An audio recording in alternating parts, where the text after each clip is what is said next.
नमस्कार मित्रांनो, the lion अकॅडमीच्या या ऑनलाईन प्लॅटफॉर्मवर यूट्यूब आणि ऑनलाईन प्लॅटफॉर्मवर आपल्या सर्वांचं स्वागत आहे।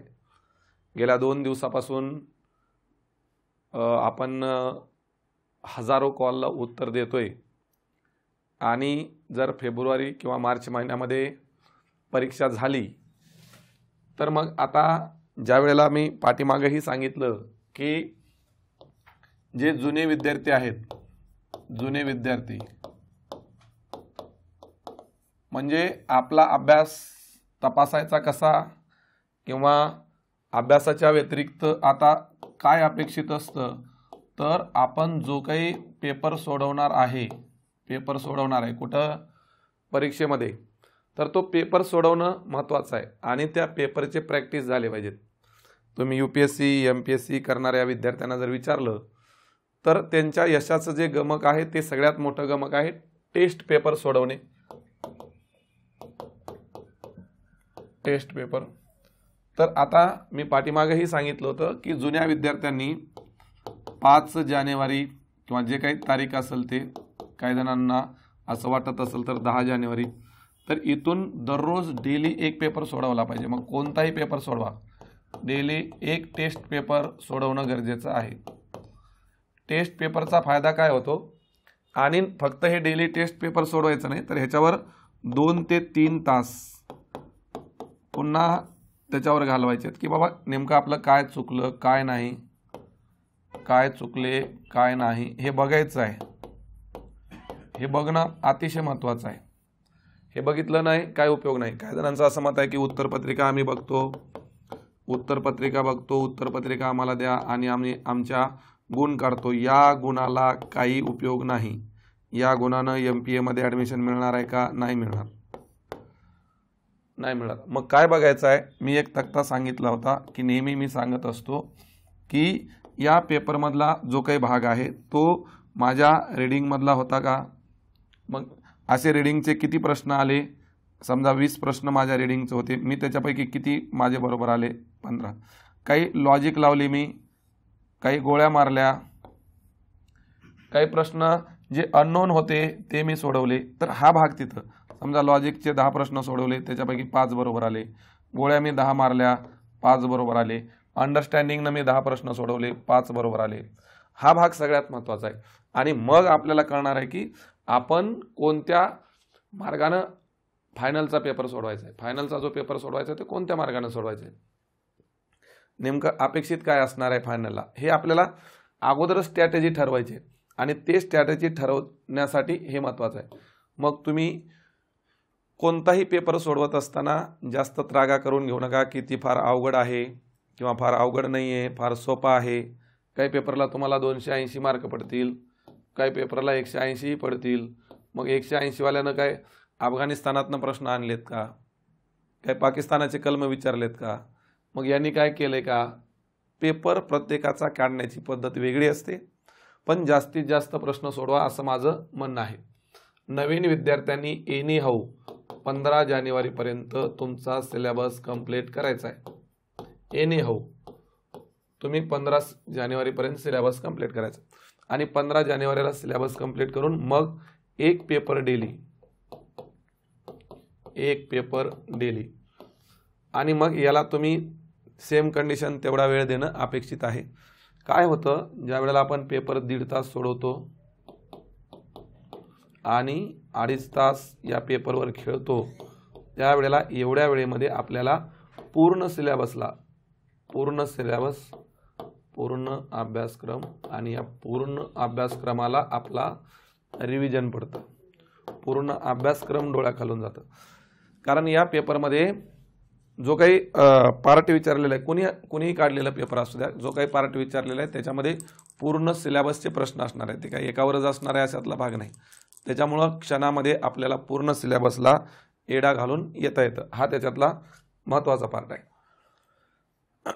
तर हे लक्षात ठेवा की एखादा पेपर अवघड गेला म्हणून हे करू नका। या पेपरवर तुमचे काही MPA अवलंबून असलेलं नाही। आपण आपल्या अकॅडमीच्या पेपरवर थोडंसं बोलू। आपण सुरुवातीला ॲप ओपन केलं, काही जणांचं मत आहे काय नेमकं होतं ॲप ओपन केलं, आपलं द लॉयन अकॅडमीचं ॲप ओपन केलं. अकॅडमी ज्यांनी ॲप डाउनलोड केलं नाही त्यांना डाउनलोड करून घ्यावं लागेल. ॲप ओपन केले की असं एक चित्र येतं. त्या चित्रामध्ये ऑल बॅचेसला तुम्ही क्लिक करा. ऑल बॅचेसला क्लिक केल्यानंतर आपल्या ह्या बॅचेस ओपन होतात, कोर्सेस ओपन होतात. त्याच्यामध्ये आता ही डिपार्टमेंटल PSI PY ही फक्त PYQ बॅच आहे. जी तुम्हाला 649 ची दिसते ती फक्त PYQ बॅच आहे. म्हणजे याच्यामध्ये ऑल पाठीमागचे प्रिव्हियस इयरचे क्वेश्चन पेपर असणार आहेत. हे आपण रेकॉर्डेड लाईव्ह प्लस रेकॉर्डेड ज्यांनी ही बॅच घेतलेली आहे त्या सगळ्यांना आपण ही बॅच देतोय.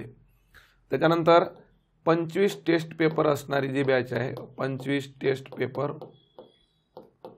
असणारी जी बॅच आहे. आता जे लाईव्ह आणि रेकॉर्डेडला आहेत त्या मुलांनी फक्त ही बॅच घ्यायची आहे. कुठली? 1649 वाली. आणि जे आपल्या कोणत्याही बॅचला नाही आहेत त्यांनी शक्यतो मग जर तुम्हाला फक्त टेस्ट पेपर घ्यायचे असेल तर ही बॅच घ्या, आणि टेस्ट पेपर प्लस PYQ घ्यायचे असेल तर 1899 मध्ये एक बॅच आहे. 1899 मध्ये एक बॅच आहे, ती बॅच तुम्ही घेऊ शकता. म्हणजे ज्यांनी लाईव्ह प्लस रेकॉर्डेडला प्रवेश घेतलेला आहे त्यांनी फक्त आणि फक्त 1649 वाली बॅच घ्यायची आहे. 25 टेस्ट पेपर आहेत. टेस्ट पेपर पहिला बघितल्यानंतर आपल्याला कळेल की काय क्वालिटी आहे काय नाही. ओके, इथंही तुम्हाला बाय करता येते. 16 टेस्ट सिरीज इथं तुम्ही बाय करू शकता जाऊन 1649, आणि ह्याच्यामध्ये 25 टेस्ट सिरीज असणार आहे. टेस्ट सिरीज प्रत्येकी 2 ते 3 दिवसाला एक टेस्ट सिरीज पडणार आहे. याची उत्तरपत्रिका असणार आहे का? आन्सर की असणार आहे का? तर आन्सर की फक्त आणि फक्त व्हिडिओच्या माध्यमातून असेल. व्हिडिओ ॲनालिसिस विश्लेषण. आता याचा फायदा ज्यांनी प्रीला आपली टेस्ट घेतलेली होती त्यांना विचारा की ज्यावेळेला आपण व्हिडिओमध्ये एखादा प्रश्न विश्लेषण करत असतो तर त्याचा चोहोबाजूनी विचार करत असतो, चोहोबाजूनी त्याचा ॲनालिसिस करत असतो, विश्लेषण करत असतो. आणि तो विश्लेषण करत असताना जो एखादा पॉईंट आहे जो तुमच्याकडनं वाचायचा राहिलेला आहे, किंवा जरी तुम्ही क्लास केलेला असेल तर तो क्लासच्या दृष्टीने तुम्हाला सांगायचा राहिलेला आहे, तर असे जे पॉईंट महत्त्वाचे आहेत परीक्षेच्या दृष्टिकोनातून, किंवा जे 4 पर्याय असतात त्या 4 पर्यायाचंही आपण विश्लेषण करतो. त्याच्यामुळे ते महत्त्वाचं आहे. काही जणांना वाटत असेल मला फक्त उत्तर बघायचे तर व्हिडिओ बघावं लागेल. ओके, कारण आन्सर शीट का देत नाही आपण? कारण फक्त उत्तरपत्रिका देऊन आमच्यापेक्षा जास्त तुमचा तोटा होणार आहे. उलट बघा, उत्तरपत्रिकेला मला काहीच लागत नाही. उत्तरपत्रिकेला फक्त मला उत्तर लिहायचेत आणि अपलोड करायचेत. मला इथं किमान 75 प्रश्नाचे जर 2 भाग केले तर 4 तासाचा व्हिडिओ तयार होतो. म्हणजे 2-2 तासाचे, किमान 1.5 तासाचे व्हिडिओ तयार होतात. म्हणजे मला वेळ जास्त लागणार आहे, आणि प्रश्नपत्रिका काढत असतानाच उत्तर माहीत असतात. त्याच्यामुळं मी तुमच्या दृष्टीने विचार करतोय, तुमच्या फायद्याच्या दृष्टीने विचार करतोय की बाबा एखादा प्रश्न नाही समजला, इथं काहीच समजत नाही ना तुम्हाला की एखाद्या प्रश्नाचं उत्तर 2 का दिलंय. मग हे विश्लेषणमध्ये असतं की बाबा 2 का दिले, 3 का दिले, 2च का नाही. इथं नुसतं आन्सर दिलं तर काही कळणार नाही. मी तुमच्या दृष्टीने विचार करतोय, हा भाग लक्षात ठेवा. उत्तरपत्रिका मला उत्तरपत्रिका द्यायला किती वेळ लागणार आहे, तर तो भाग इथं लक्षात ठेवा. त्याच्यानंतर इथं तुम्ही ही टेस्ट क्रमांक 1 आहे, याला क्लिक केलं. टेस्ट क्रमांक 1 आहे. मग याच्यामध्ये दोन्ही गोष्टी येतात. टेस्ट येते, व्हिडिओ खाली दिसतात लगेच. टेस्ट 1चा व्हिडिओ आणि टेस्ट. आता PDF पडलेली आहे याच्यात, याचा अर्थ असा आहे की PDF पडलेली आहे. टेस्ट 1 पडलेली आहे आणि इथं व्हिडिओ आला की कंटेंटमध्ये तुम्हाला तो दिसतो.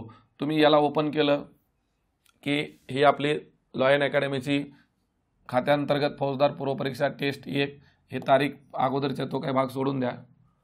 तर त्याच्यामुळे ही टेस्ट 1 खात्यांतर्गत फौजदार मुख्य परीक्षा, डिपार्टमेंटल मुख्य परीक्षा असा त्याचा अर्थ आहे. मग आता इथं 3 ऑप्शन आहेत तुम्हाला खाली. एक्सपोर्ट, हे खालच्या 2 ऑप्शनकडे जाऊ नका. तर एक्सपोर्ट केल्यानंतर ती तुमच्या फाईल मॅनेजरमध्ये डाउनलोड होते. फाईल मॅनेजर एक तर तिथं द लॉयन अकॅडमीचा एक फोल्डर तयार होतो, किंवा स्पेशल फोल्डर तुमच्या ह्याच्यात तयार होतो आणि मग हे फाईल मॅनेजरमध्ये डाउनलोड झाल्यानंतर आपोआप ते डाउनलोड होते आणि मग तुम्हाला तिथून प्रिंट काढण्याची सुविधा उपलब्ध आहे.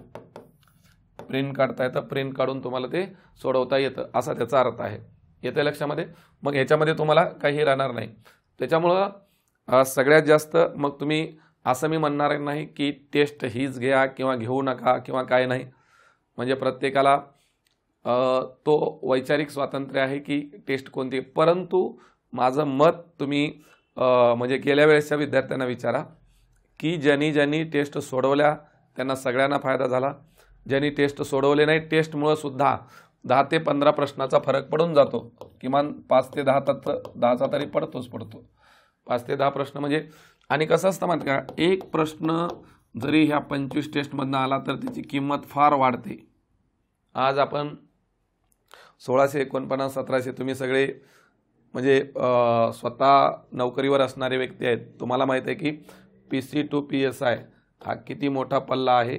त्याच्यामुळं जिथून तुम्हाला चांगलं मिळतं, गुड क्वालिटी जिथून मिळतात तिथून ऑब्झर्व करण्याचं किंवा ऑब्झर्व म्हणतो ना आपण त्याला, ग्रहण करण्याचं काम तुमचं आहे. ते ऑब्झर्व करा आणि ग्रहण करा. मग कुठूनही मिळू द्या. मग एखाद्या रद्दी पेपरमधनं जरी तुम्हाला जे महत्त्वाचं आहे ते मिळत गेलं तरी ते ग्रहण करण्याचा प्रयत्न करा. आपल्या 25 टेस्ट असणार आहेत. 25 टेस्ट, 25 विश्लेषण बघितल्यानंतर पुन्हा काहीच राहणार नाही. सगळ्या अभ्यासक्रमाचा चोथा झालेला असेल. ओके. काही अडचण आले तर आमच्या दोघांचेही नंबर तुमच्याकडे आहेत. 74 वाला बी आहे, 95 वाला बी आहे. टेस्ट सिरीज म्हणजे 6 जानेवारीपासून सुरू होते. 2 किंवा 3 दिवसाला एक टेस्ट सिरीज आणि व्हिडिओ सिरीज पडेल. ओके. चलो, धन्यवाद. मंडळ आभारी आहे.